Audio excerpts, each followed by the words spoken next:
So let's hear from Peter. Good morning, everybody. Hear me?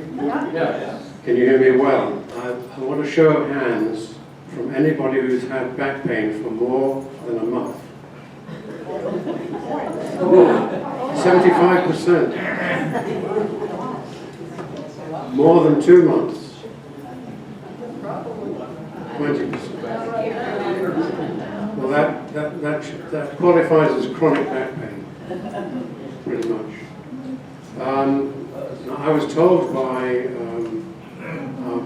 Carolyn, my ambassadors, that Saturday Matters has a sort of a kind of combined entertainment, information, and personal revelation. So I'm going to try and do that for you, and I'm going to do it in 2 parts, today and next week. Next week will be more of a personal revelation,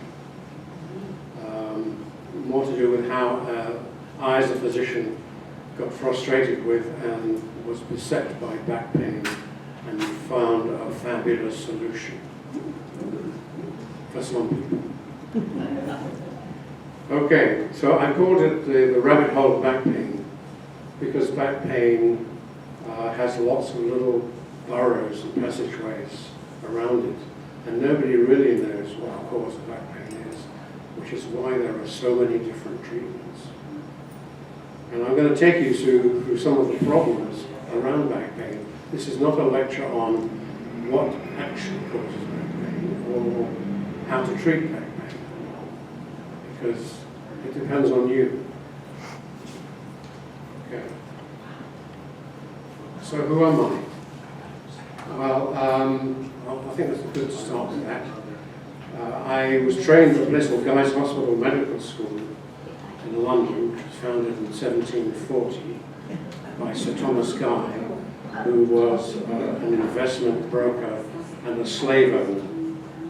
And because he was brought to justice, having swindled vast numbers of the British aristocracy into buying non-existent land in the Caribbean, he decided that he would gain freedom, thinking about things that are going on now in our government, by building a hospital, and therefore the government would let him off, which is what happened. Anyway, it was a great hospital. And I trained in internal medicine and rheumatology, hoping for a career as a specialist.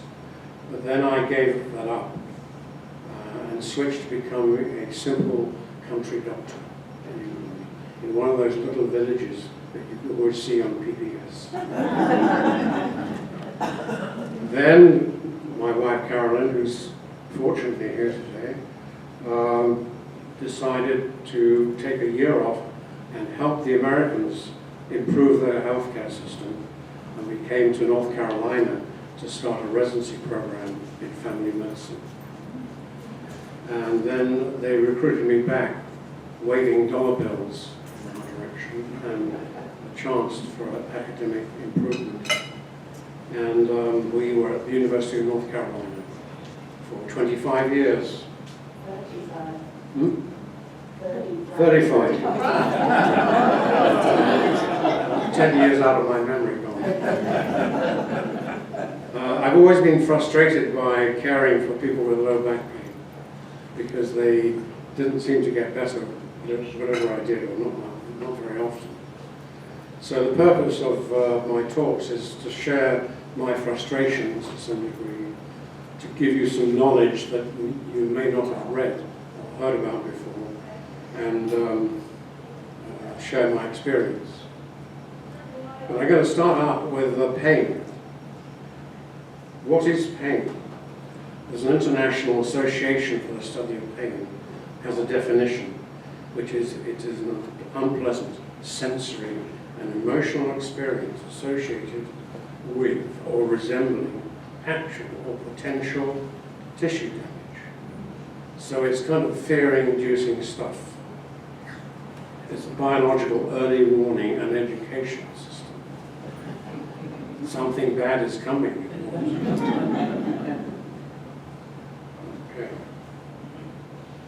So, just to remind you of all the anatomy you've learned, nerve endings that feel pain are called nociceptors, and they detect tissue damage, and it's like the smoke detector principle. Very, very sensitive. As soon as there's a little bit of smoke in the room, the bell goes off. As soon as you feel pain, a little pinprick, another bell goes off. One of the things that we don't understand or realize is that genetics influence pain perception. So who you are, who your family is in fact important on how much pain you perceive. And genetics, if you like, have a sort of dimmer switch on.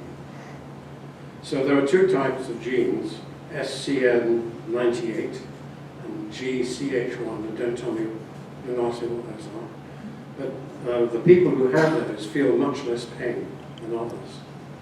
So there's 3% for SCN98 and 25% for GHC1. So the physician, of course, the new physicians who know all about genes, which I don't, they might understand why their patients don't get backache, because they have a gene that's a dimmer switch on. The other hormones involved are cortisone and adrenaline, which enhance pain. And then the other major thing that affects pain is previous pain experience in the individual. We call that the epigenetic effect, because in fact, chronic pain can change your genes and make you susceptible. So the strain in pain lies mainly.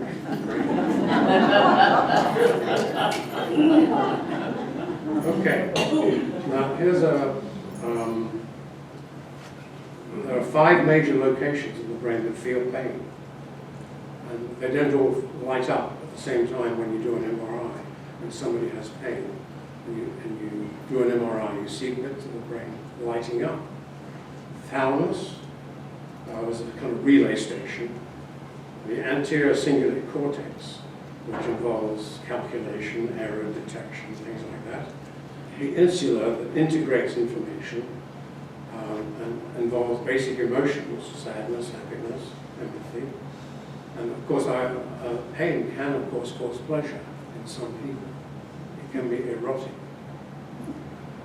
And I'll show you something to that extent in a minute.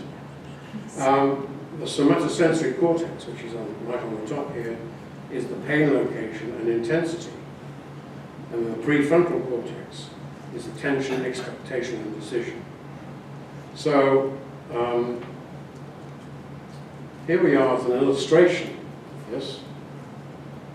And you see here acute pain gives you this little area which lights up in the MRI.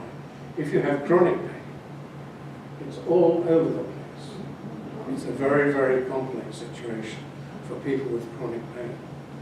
And for many years before MRIs, physicians did not understand that. Now they realize that there's something else going on apart from just pain. I'll talk about that later. Okay, low back pain.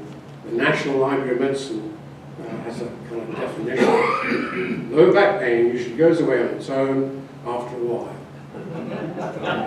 Very clever. In most cases, it's not clear what causes the pain, but it affects 7.5% of the world population. But there are risk factors. You can see what those are: naughty, insomnia, divorce, stress, and living at university house. Medications, there are all kinds of medications used for back pain, which again is proof that we don't really know what causes the pain. In 2017, 56 million Americans were on opioids. And they were used in 24% of patients with chronic back pain. And one of the reasons for that was that opioids, in fact, to go back to that, opioids make this worse. So you have acute pain. If you take opioids, it makes your brain do this. So you start feeling more pain in areas where you had no injury. And so the people who were on opioids for long enough started to develop pain in other areas of their body and needed to have more opioids to relieve those. And the physicians who were caring for them didn't understand this. How bad? Microphone. Okay. All right. Well, there's some old beliefs about back pain. Hippocrates, the father of medicine, believed that it was an imbalance of the four humours of the body. I don't know if you knew you had four humours in your body. But there's blood, phlegm, yellow bile, and black bile, and they need to be in balance. And if they're out of balance, then you're sick. Other beliefs included that there were demons in your body that caused the pain, so you had to try and get rid of them. Other beliefs were that it was religion. Gods were causing or punishing you. And also pain is a rite of passage. So many teenage rites in tribal societies are pain-inducing. And during pain, many people believe, is a sign of strength and worth. And it is also punishment for sins. And we're all sinners, aren't we? Pain is also redemptive. Jesus on the cross, martyrdom of the saints. So pain is very good for your mind, your belief system. And strangely enough, on the web the other day, I came across these whips, which are for sale for $65 each one. And obviously some people buy them. And I suddenly realized that in this talk about back pain and pain, what I didn't realize, that pain can be pleasurable. So I think these whips are used in various institutions to induce pleasure. Maybe like Elaine Maxwell. Okay, so let's go back to the old days. Well, here we are. We started as this, and gradually over the millions of years, we became more upright, and we became bipedal. The human head weighs 17 pounds approximately. So remember, you're carrying that about all the time. It's probably easier to carry it while you're sitting than when you're walking. US adolescents spend 8.5 hours a day sitting. That's not very good for the back. US adults spend about six hours a day. So the question here is our spine fully adapted or evolved to modern life? And I can't answer that question, but it's a question that is still there. Is that why we get back pain? Well, back pain has been treated for thousands of years. The Kung Fu manuscript in China, 2700 BC, talks about back pain and its treatment. Then we have the Edwin Smith papyrus, which is in New York City, that tells us the Egyptians treated back pain. And Galen, the prince of physicians, also wrote about it. And Avicenna, an Arab physician, had a big chapter on it. And then Antoine Paré, who was a French barber surgeon, devised all sorts of techniques for treating back pain. Then we had the bone setters, European folk remedies, because all from the medieval times, there were no traditional doctors, no really well-trained doctors.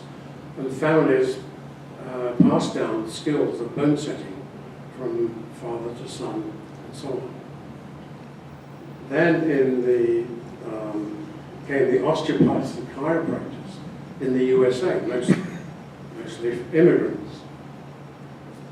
In the 1920s, we had other kinds of treatment, which included psychological treatment, mesmerism, which is a kind of hypnosis, the diagnosis of neurasthenia, which is probably arsenic poisoning from wallpaper, and hysteria.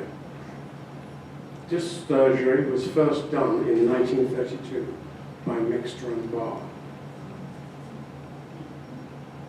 Okay, these are some of the old treatments that we use for back pain. Massage, licking wounds in the back, herbals in the skin or by mouth, balancing the body fluids, we've talked about, Hippocrates, ejecting, I spelled this wrong, evil spirits, coca leaf, they found coca leaves in various prehistoric caves, obviously chewed by the inhabitants, opium cultivated in Neolithic times, invocations to the gods, god Horus in Egypt, the use of the torpedo fish, electric fish, in the Nile, which they put on people's backs, electric shocks, thermal baths in Egypt, Greece and Rome, and then flagellation in religion. And you may have seen videos of processions in Italy and Spain of people flagellating themselves as they walk down the main street.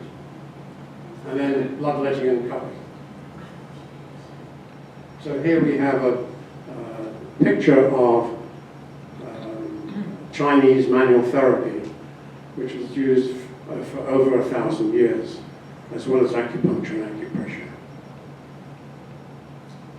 This is a bronze plaque from Greece showing traction on the back.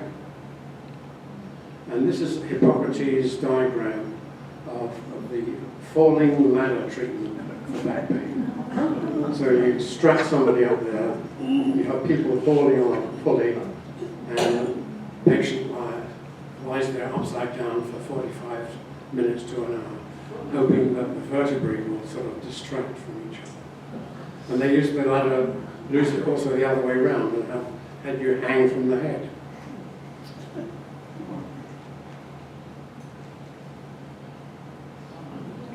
This is the Galen system after Hippocrates. Similar process, back walking. And you see the hands pulling on the pieces of wood that stretch the back out.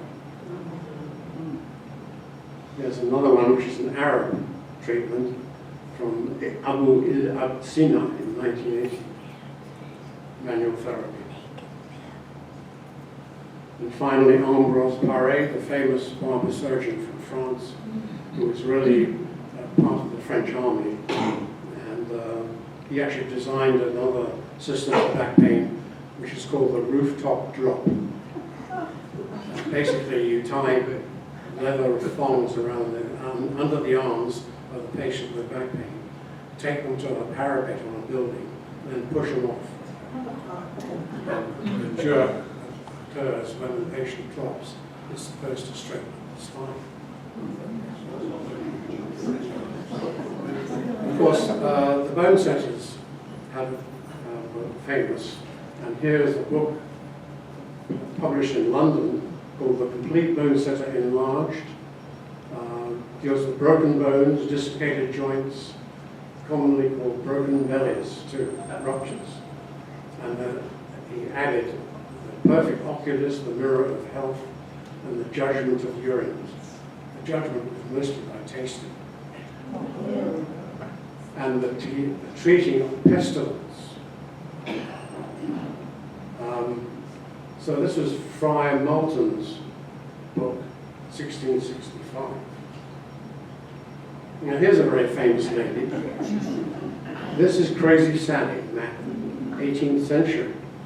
She lived in England, not far from London, a place called Epsom. And she was a bombastic, obese, overdressed, quarrelsome, alcoholic daughter of an English bone setter. And she learned her skills from her father. But she was also very, very strong and very successful and a fantastic advertiser of her own skills. She lived in Epsom, which was the location of many racing stables. Of course, horse riding was big at that time. And of course, a lot of people fell off, the jockey riders and other people, and they had to have their bones set. So she lived around the corner from these racing stables, and she would set the bones, and was very successful. So successful that she joined the British court and put on shows in London theatres.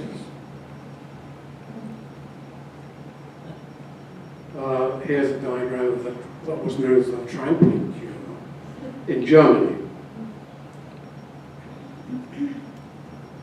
And this is a very early photograph from America, a bone setter, and you can see that what this old guy is doing is sticking his knee into the person's back and pulling the shoulders back. And of course that will produce a very, very satisfactory crack. And here from the east, the Japanese bath attendants were taught how to manipulate spines and do back walking. So this is part of the massage ceremony, and it's a secret of a trampling massage, as old as the hills in Japan. So a newly married girl was often trained to walk her husband's back. I suppose our Japanese experts may either deny or approve of what I've just said.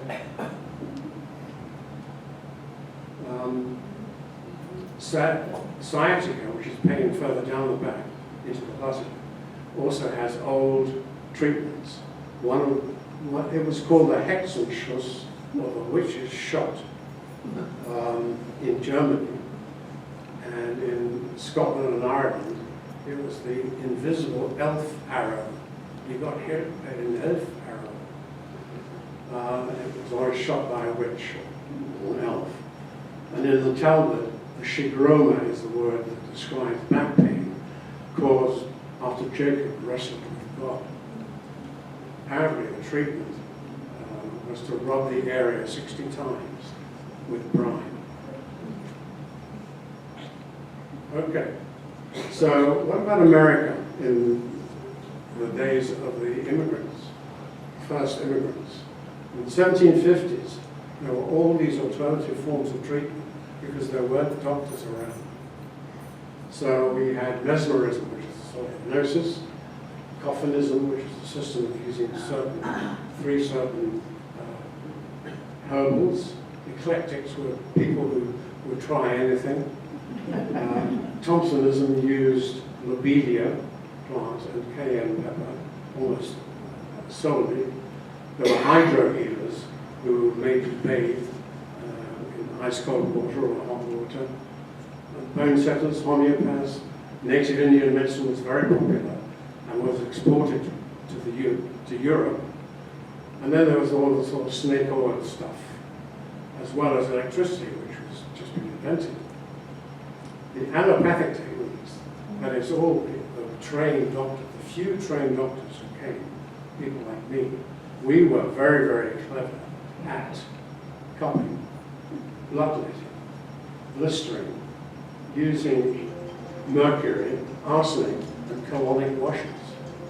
So you can imagine that ordinary doctors, standard doctors, were not very sought after.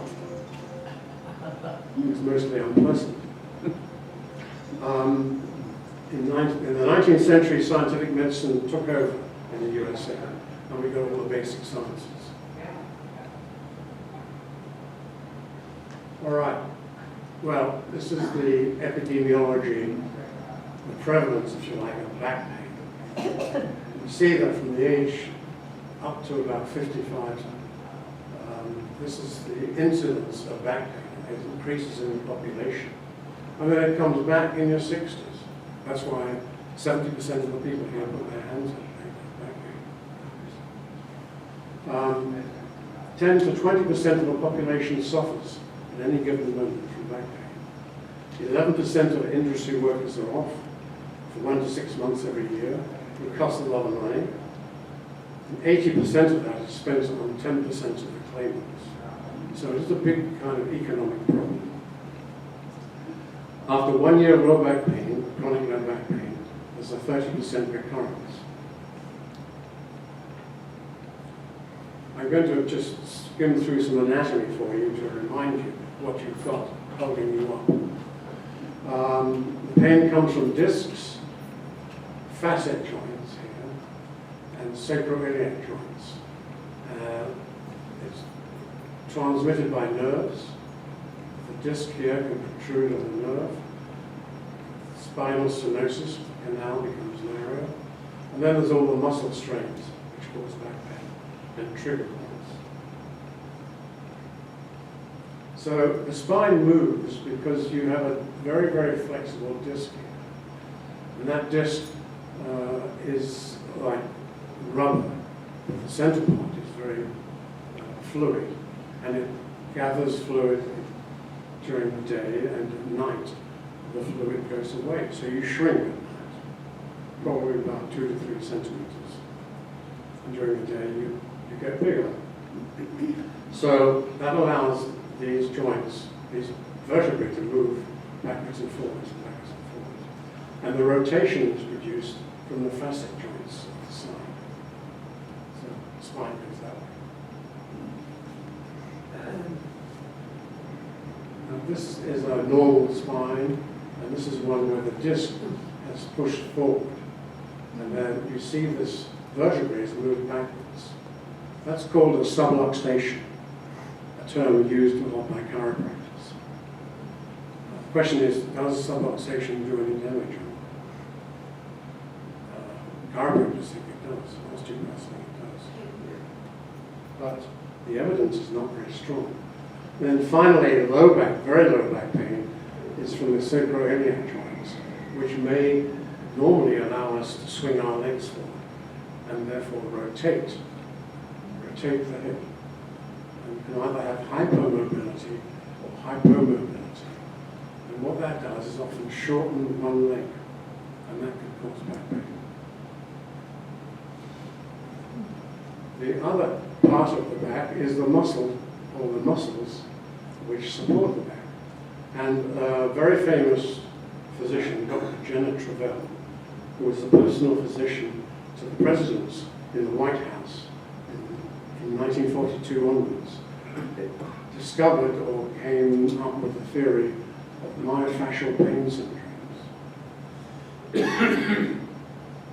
And these we don't know why they happen, but there's local spasm and they're relieved by massage or injection techniques. Okay.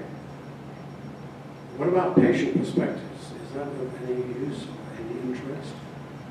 Well, back pain is not just anatomical. It's a biopsychosocial problem.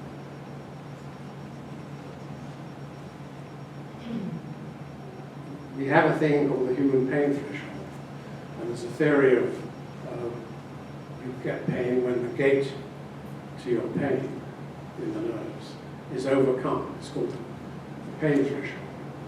And that is altered by your culture, your ethnic status, your emotional state, stress, lack of sleep, and genetics, as I've said before.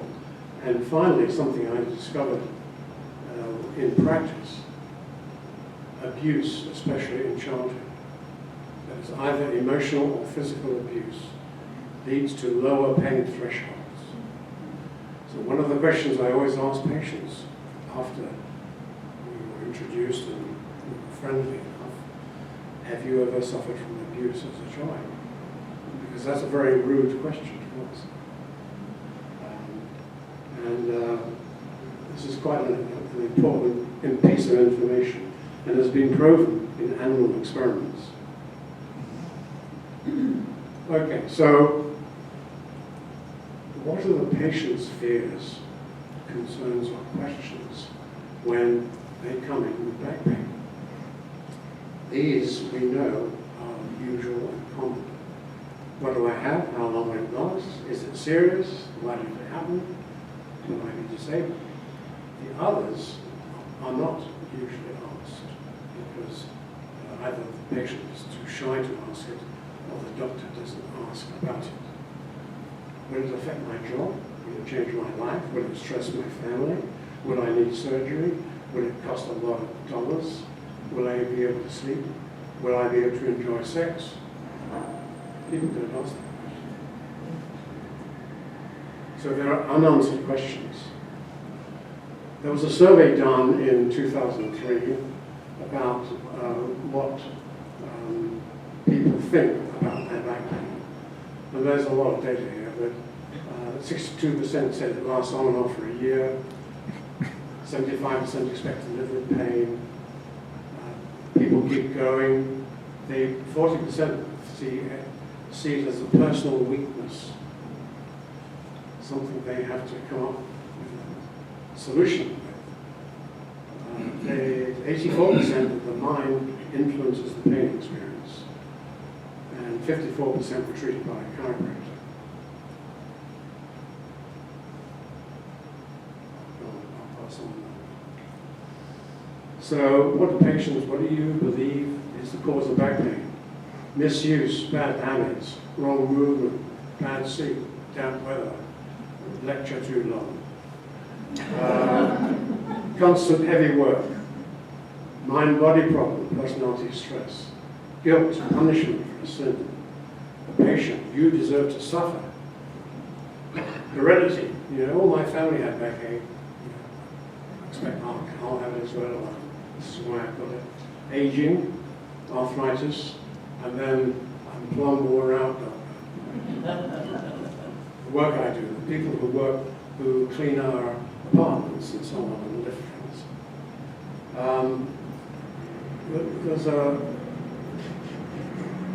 Patients often divided into two groups: the people who live with it and the people who live through it. There's usually a long quest for remedies. So the misconceptions are: pain means damage. Remember, it's an early warning system, so it must mean damage. The spine is now fragile and vulnerable. But imaging and x-rays are very important to find out what the problem is. Lifting is bad for the spine. You must avoid activity when you're in pain. You must protect the spine with a brace of some sort. Don't get old because you have back pain. If you exercise with the pain, you will harm yourself. Infections, surgery, and opioids are necessary. Better. None of these is true. Now, what do people say about their doctors?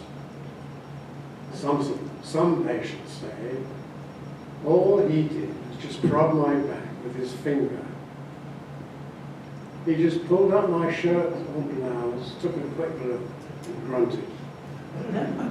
Didn't explain anything that was going on with me. Thumped my back with a fist. Anybody have that back with a fist? I've got some good doctors here. Gave poor or no advice on how to sit, how to sleep, how to drive, or how to have sex, for instance. Minimal advice on exercises. One of the interesting things in the literature is that a good examination of the back is very reassuring for the patient and provides 30% of improvement in the pain just by doing a good job. Also, to do all these things, x-rays and so on, is very expensive. So an x-ray is about $300, an MRI is up to $5,000, and the copay is $150 to $200. Fusion surgery is about $80,000 to $150,000. So the copay there may be around $2,000. The chiropractor visit is $60 to $200, and they want 5 to 10 visits usually. I'll get back to that later. So there must be a correlation, you would think, between symptoms, what's wrong in your back, the pathology, and the imaging findings that everybody wants to have done. There is no correlation. Jensen in '94 did MRIs on 98 patients who had no back pain, had never had back pain. And they found only 36 of them 36% had normal discs and anatomy. 52% had disc protrusion, which a surgeon would say needs to be dealt with. 14% had what was called an annular tear of the disc. So what's going on in your back doesn't mean that you have symptoms. And if there's a coincidence that you do have symptoms and you have problems on imaging, you could have surgery that is completely unnecessary or may actually make you worse. So that's the dangerous part. My start had 60 healthy volunteers with no low back pain. 33% showed disc tears, 18% protrusion. Surgical failure occurs in about 20 to 40%, and only 15% return to full-time work.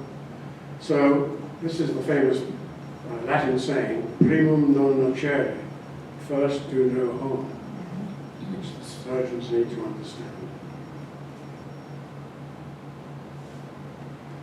Okay, biopsychosocial.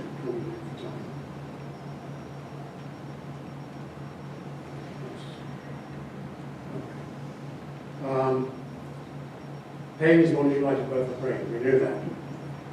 So 10 to 15% of patients have what we call non-organic pain. That means there is no disease. It's different kind of pain. It's aching, constant, it's diffuse, it's all over the back. It goes all the way down to the whole of the leg, and it's associated with headache, poor work history, and marital problems and abuse. That is pain that has no pathological basis. It is due to an emotional statement. So, as I said, there are two types of pain. The avoider patient and the coper patient. The avoider is frightened, resists, takes pills, worries, hurts, and is inactive. It leads to deconditioning. The coper understands that the pain is temporary, confronts it, and the family encourages activity.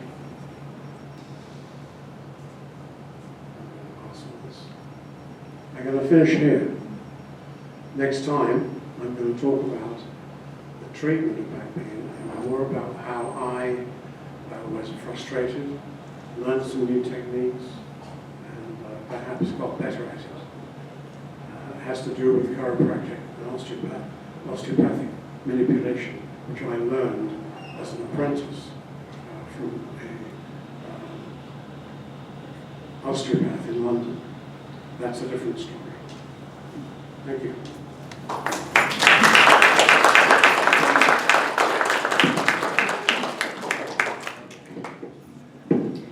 Comments and questions?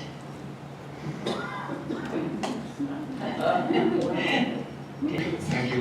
What about spondylolisthesis as a pain inside? I'm talking about the deformation of the back itself, backbone itself. And I didn't see any mention from you and where it is. That's where the spine slides forward. Yeah, on the lower part. yeah. And that is a much more serious situation.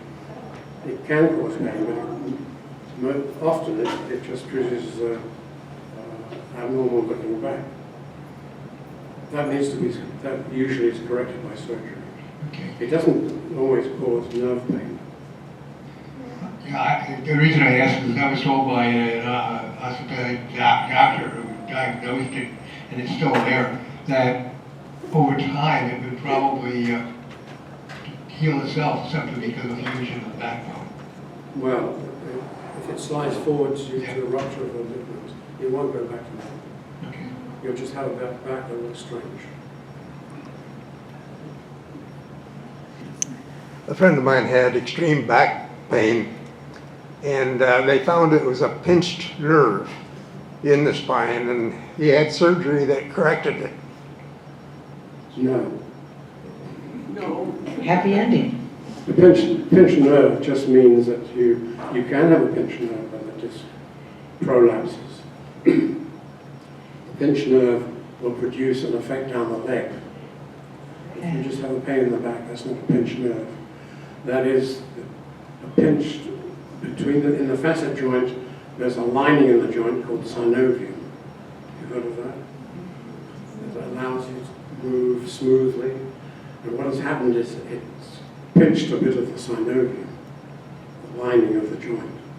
There's no nerve there. Pinched nerve is an easy word to use to persuade people that they've got something bad. It doesn't mean anything much. You have to have the signs of a pinched nerve, which is the loss of sensation in the leg or in the buttock.